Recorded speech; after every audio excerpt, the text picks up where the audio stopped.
It begins on a quiet Thursday night. The streets are nearly empty, and a cold wind moves through the narrow alleys of Ridgewood City. At 11:47 p.m., a CCTV camera captures the first sign of trouble, an unknown man stepping out from the shadows. Scene: a dimly lit street. A young woman, Emily Carter, walks alone, checking her phone. Unseen behind her, the man takes slow, careful steps. His hood is low, hiding his face, but his posture is confident, almost rehearsed. Narrator: investigators later described his movements as predatory. Every step was measured. Every turn was calculated. Emily pauses at a closed bakery, sensing something behind her. She looks over her shoulder, but the man quickly steps back behind a parked van. Emily, quietly, is someone there? But there is no reply, only silence. Narrator: for the next 7 minutes, the camera records the man following her from one street to another, always staying just far enough to avoid suspicion, but close enough to never lose sight of her. Emily finally reaches a bus stop. She sits, unaware of the danger closing in. The footage ends with the man stepping toward her, slowly, deliberately. Narrator: this was the last confirmed moment Emily Carter was seen alive. Narrator: when Emily didn't return home, her sister reported her missing the next morning. Police first believed it was a simple disappearance. But once they reviewed the CCTV footage, their assumption changed instantly. Detective Harris leads the investigation. He pauses the footage again and again, watching the mysterious figure follow Emily. Detective Harris: this isn't random. He knows exactly what he's doing. Scene: officers search the streets shown in the footage.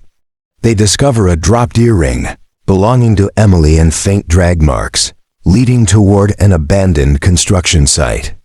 Narrator: 3 days after Emily's disappearance, a new CCTV clip emerges, this time from a gas station outside the city. At 2:18 a.m., a car pulls in. The same hooded man steps out and buys fuel, carefully keeping his face away from the camera. But investigators notice something chilling: Emily's bracelet hanging from his rearview mirror. Detective Harris: he's taunting us.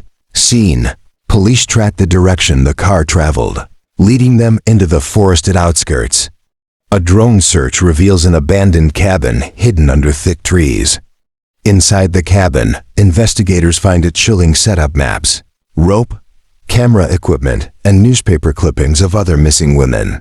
The killer had been planning his crimes for years.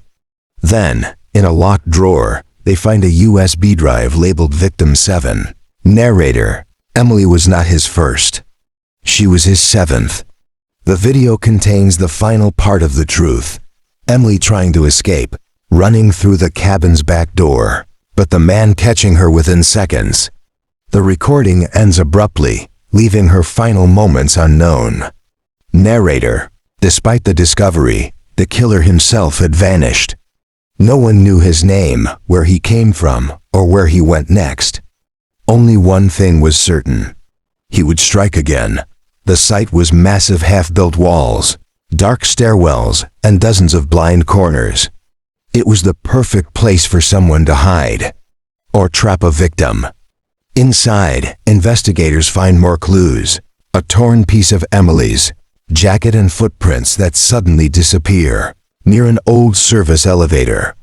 Officer Rivera: he carried her. No doubt.